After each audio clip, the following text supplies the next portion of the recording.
Tudo bem com vocês? Espero que vocês estejam bem. Nossa aula gravada semanal.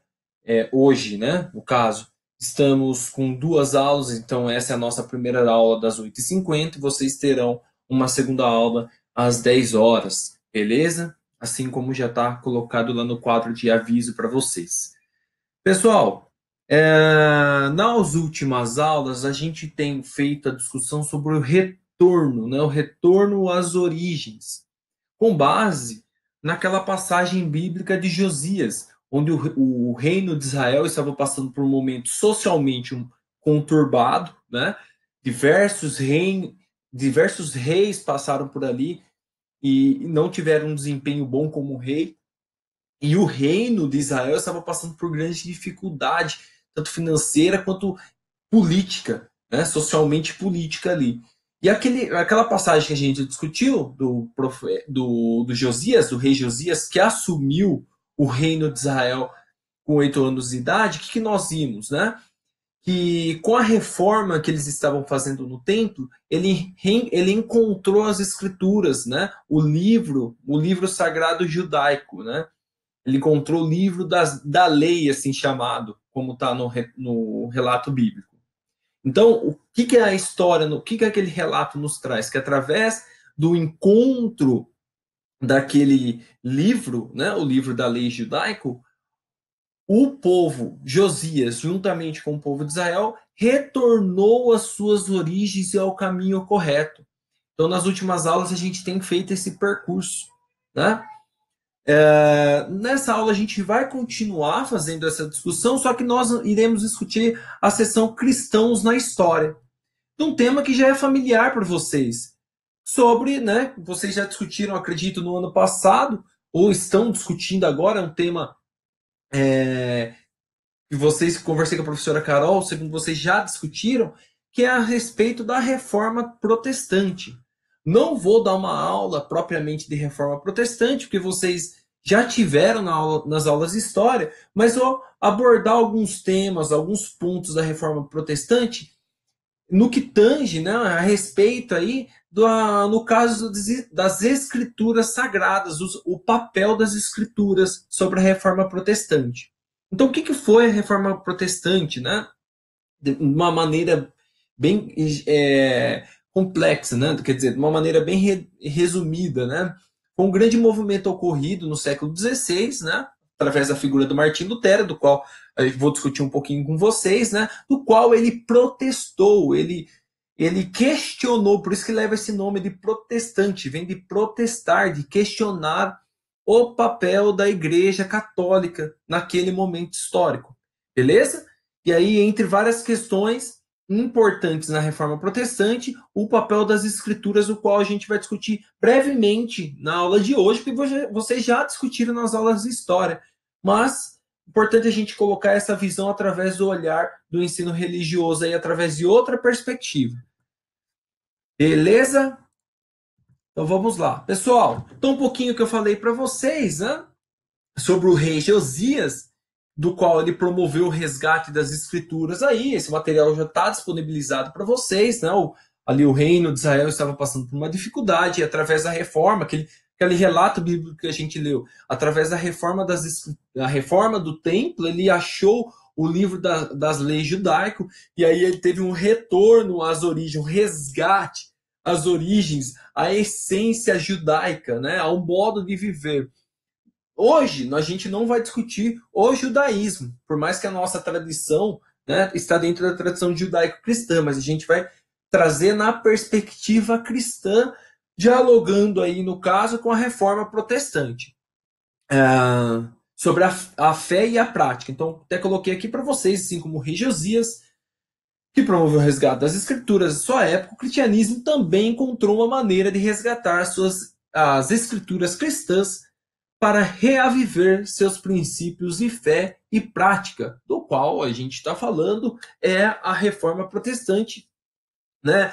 Então, a reforma protestante, pessoal, por mais que ele tenha muito marcada aí pela figura do Martinho Lutero, antes do Lutero já houve, né, alguns religiosos que já esboçaram ou uma espécie de crítica e questionamento à igreja, né? E aí eu coloquei para vocês dois precursores aí da reforma protestante, o teólogo inglês John Wycliffe, né? O meu inglês, beleza, né? E o filósofo tcheco Hans Hus, né? Jan Hus, puxado aí para o alemão, mas, né? Mas esses dois, não vou comentar muito sobre eles, senão a gente vai demandar muito tempo, mas eles já são conhecidos como os precursores porque eles já fizeram os primeiros questionamentos quanto ao papel da Igreja Católica, a forma como que a Igreja Católica, né, naquele momento, promovia as suas ideias para os fiéis, né? A gente pode colocar dessa forma aí, colocava o modo de viver aí para os seus fiéis aí, né?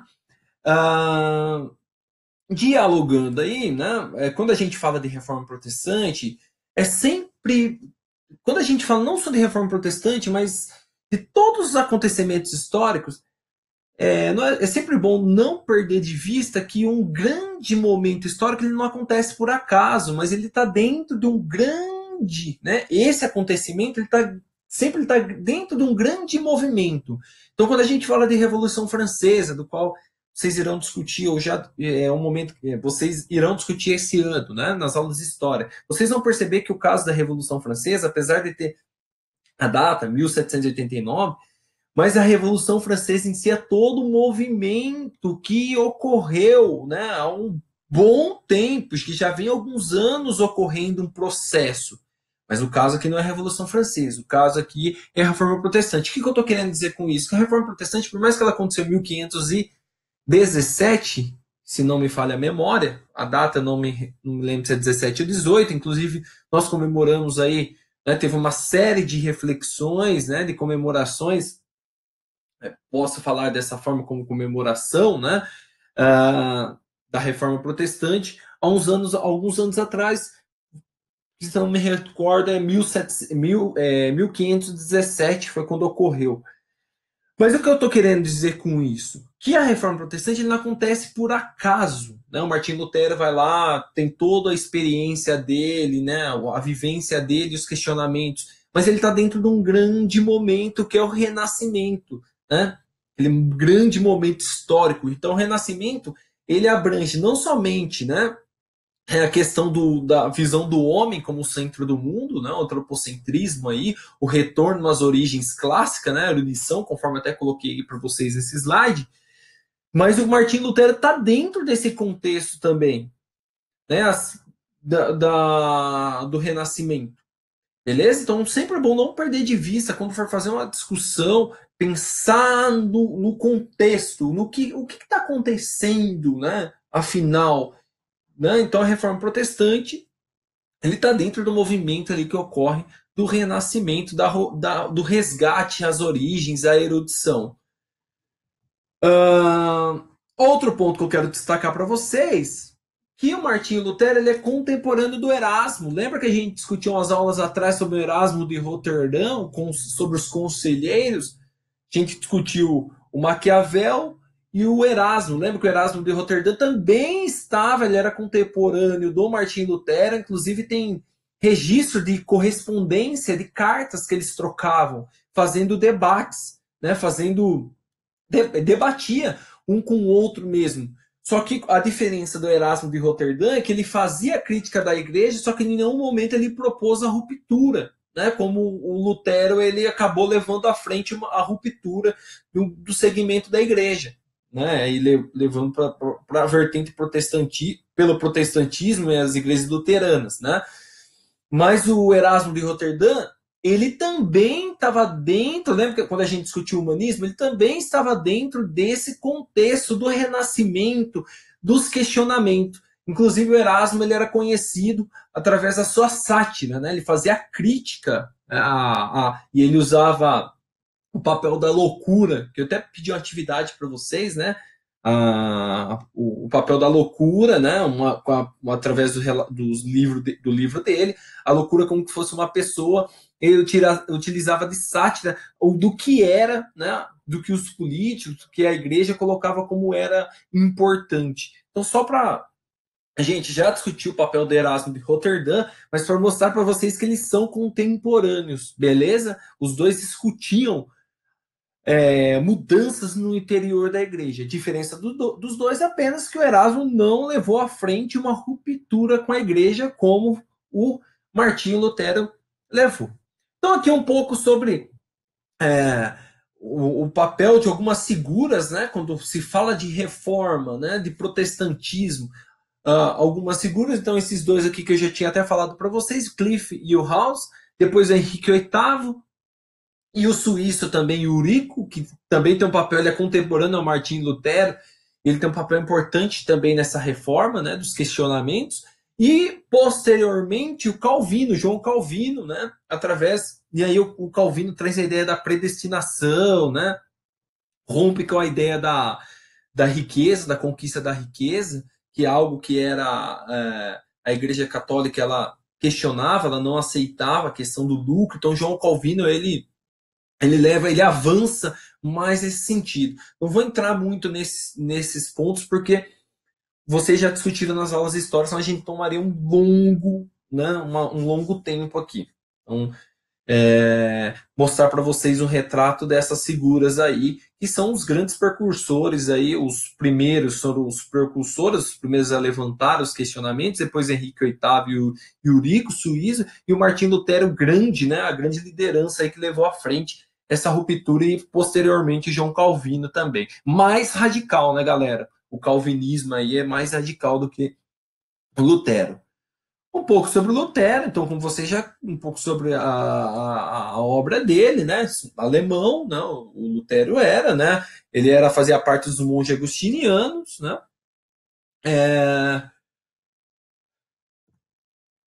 E os principais questionamentos do Lutero eram o quê? A venda de indulgências pela igreja, né? Inclusive, eu deixei para vocês trechos do filme de Lutero, tá? Esse filme ele está disponível no YouTube inteiro aí para vocês. Para quem quiser pode assistir inteiro também, muito bom. Chama Luther, né, de Lutero. E só que na plataforma eu deixei alguns trechos do qual ele mostra, né, quando ele vai a Roma, que ele se depara, né, com os padres, né, cobrando indulgências, né? O que seria indulgência no caso, né? O perdão desde que a pessoa pagasse, né? A pessoa pagava uma certa quantia e era promovido o perdão. Então era uma das coisas que Lutero criticou, né, nesse momento. Então, com base em uma experiência espiritual individual, Lutero começou a considerar as escrituras sagradas a única fonte de conhecimento da verdade de Deus. De acordo com suas reflexões, não precisava haver intermediários entre o fiel e o conhecimento contido na Bíblia. É esse ponto que eu quero destacar com vocês, tá? Falei rapidamente um pouco sobre a reforma, que não era muita intenção, porque vocês já discutiram nas aulas de história, mas é nesse ponto o papel, né, das escrituras. Por quê, né, galera? Porque as Bíblias eram escritas somente em latim. Então, era pouquíssimas pessoas que tinham acesso, né? Era pouquíssimas pessoas que sabiam ler, já para começar. E o acesso à Bíblia não existia. As únicas pessoas que tinham acesso à Bíblia eram somente os padres. Então, todo intermédio entre Deus e o fiel era tido através dos padres e da igreja. E o Martinho Lutero, a primeira coisa que ele faz, né, ao questionar ao publicar as 95 e romper com a igreja, foi a tradução da Bíblia em latim para a língua materna dele, o alemão. Então, a primeira Bíblia aí traduzida, né, da Reforma foi através da língua alemã, né, que é a língua do Lutero. Professor, só existia Bíblias em latim? Somente as Bíblias somente eram no latim, beleza? E as Bíblias, quem fazia essa interlocução entre Deus e os fiéis era o padre. O Lutero ele rompe com isso, ele fala, não, o fiel ele pode alcançar a graça, ele pode alcançar o paraíso com contato ele com Deus. Ele não precisa necessariamente ter um intermediário, ter um padre. Entendeu?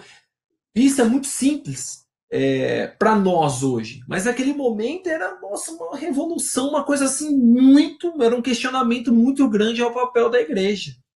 Hoje a gente é recorrente, a gente escuta muitas pessoas, eu tenho minha fé, mas eu não vou na igreja, mas eu acredito, isso é muito comum nós escutarmos. Mas naquela época isso era uma coisa assim, uma revolução, uma coisa inimaginável, era um questionamento muito grande para o papel da igreja. Tá? Só para fazer um parênteses aqui, existiam algumas bíblias, mas eram muito poucas, no grego, no aramaico, tá? Mas era assim, irrisório. Grande parte das bíblias eram no latim. E apenas quem tinha o acesso eram as lideranças religiosas, aí, padre, bispo, né, papa, né, as lideranças religiosas. E o que é interessante, né? Que essa tradução para o alemão que o Martin Lutero ele desenvolveu, ele posteriormente ele acabou resultando também no maior nível de instrução do povo alemão.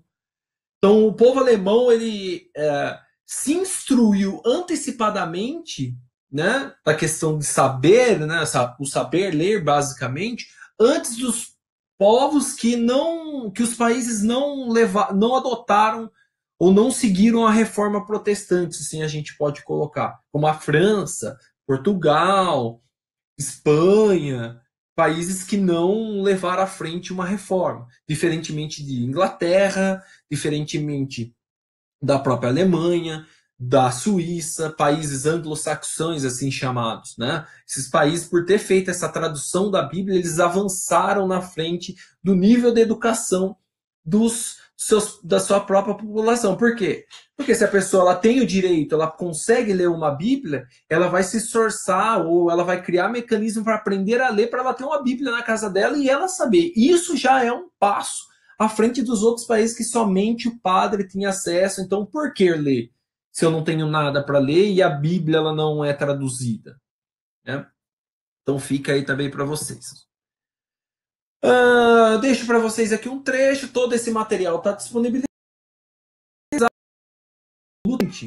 Enquanto eu meditava dia e noite, examinando a concatenação dessas expressões, a justiça de Deus é revelada no Evangelho, como está escrito: o justo viverá pela fé. Comecei a compreender que a justiça de Deus significa aqui a justiça que Deus doa e graças à qual o justo vive se tiver fé. Imediatamente senti que renascia e me pareceu ter encontrado as portas abertas do próprio paraíso. Desde então, as escrituras passou a ter aos meus olhos um aspecto novo. Então aí é uma fala do Lutero, né, dentro desse livro aí, A Idade Moderna, do Guido Zagini, do qual que ele fala, ele coloca o papel importante das escrituras, da leitura, né, do fiel ter o acesso direto às escrituras. Então, por meio dessas histórias, podemos perceber que houve uma observação, uma angústia, importante esses pontos. Houve a observação do Lutero, a angústia, a crítica e a compreensão para superar os problemas que encontrava. Ao procurar nas escrituras sagradas respostas, ele acabou construindo outro aprendizado. Então, Lutero ele estava angustiado por aquela sensação, né, galera? Né? Ele teve contato ali quando ele foi a Roma, ele encontrou muita coisa errada, ele achou muita contradição ocorrendo no centro da igreja. Tá? Quando a gente coloca aqui igreja, tá? Galera, era o que estava acontecendo ali em Roma, não era, dá para falar toda a igreja, mas alguns setores que ele vivenciou e ele viu que estava errado, né? Ele sentiu na pele as contrafações, mas o que está escrito na Bíblia não é isso que essas pessoas estão vivendo, essas pessoas estão vivendo uma coisa completamente diferente. Então ele ficou angustiado, ele fez a crítica, né? Muito importante não perder de vista isso, ele fez a crítica e ao mesmo tempo compreendeu, né? Então são 3 pontos aí, 4 pontos, né? Que é importante destacar no papel do Lutero: observação, do ver as coisas, de sentir que a coisa estava errada, né? A angústia de sentir as contradições, né? A crítica que ele fez das teses 95 e a compreensão do momento. E aí eu deixo para vocês a seguinte questão, as 3 questõezinhas muito básicas e muito tranquilo. Eu ia trabalhar com vocês, eu ia mostrar a figura do do Papa João 23, mas posteriormente a gente discute um pouco a figura dele, que ele também é um grande reformador dentro da igreja, ele promoveu grandes reformas dentro da igreja católica, tá? Nesse último século, em 63, a igreja teve uma mudança significativa, se aproximou muito mais do povo com o papel do João 23. Mas numa próxima aula a gente faz essa discussão, beleza? Então vou deixar 3 questões muito tranquilas para vocês aí, tá? Então vamos lá. Lutero construiu um conhecimento por meio do aquilo que eu tinha destacado para vocês, por meio do pensamento crítico e de suas experiências. Para você, o que é pensar criticamente? E o que seria aprender pela experiência? Justifique a sua resposta. Pessoal, faça uma argumentação coerente, tá? Vocês já estão no 8º ano, eu pego algumas. Não queria nem falar aqui no vídeo, mas eu pego algumas respostas que, pelo amor de Deus, então caprichem aí, faça uma argumentação melhor, porque eu sei que vocês têm muita capacidade, eu já peguei muito texto bom de vocês aí. Então, respondam com as suas palavras. Ah, professor, tenho medo de estar errado. Responda com as suas. É uma resposta pessoal, tá? Com base na aula, mas é pessoal. Então, argumente com as suas palavras. Ou seja, aquilo que eu tinha falado no último slide. O Lutero observou, né? A todo aquele momento que estava acontecendo. Ele sofreu angústia, né? Ele era um monge, ele sofreu angústia ali, as contradições, né? Ele falou, meu, tá errado isso aqui. Então é uma angústia, pensou criticamente sobre aquilo e através das suas experiências, ele vivenciou aquilo. Então a pergunta é o seguinte, para você, nas suas palavras, o que é pensar criticamente e o que seria aprender pela experiência? Beleza? A segunda questão dialoga muito com a primeira, né, a B aí. Podemos questionar o que nos ensinam como verdade? Eu não vou nem responder para vocês, né? Não quero embasar, não quero enviesar a resposta de vocês. Responda aí. E a C, porque as práticas religiosas são reavaliadas. Muito importante esse ponto. Eu falei um pouco do João 23, a gente vai trabalhar futuramente sobre ele, né? A Igreja Católica fez reavaliou o papel dela, reavaliou algumas, como que eu posso colocar para vocês, algumas de suas práticas, né? Na Reforma Protestante foi uma reavaliação ali também, só que nesse momento houve uma ruptura. Por quê? Pergunto para vocês, por que as práticas religiosas são reavaliadas? Dica nessa questão. Pense a respeito das transformações que ocorrem no mundo, né, e o papel da igreja, vai nessa perspectiva, pense dessa forma aí, tá? Mas eu quero que vocês respondam com suas palavras o porquê as práticas religiosas são avaliadas, beleza? Pessoal, então daqui a pouco a gente volta com a nossa segunda aula, ainda sobre esse tema, o resgate. Então, se cuidem aí, um grande abraço a todos e até daqui a pouco.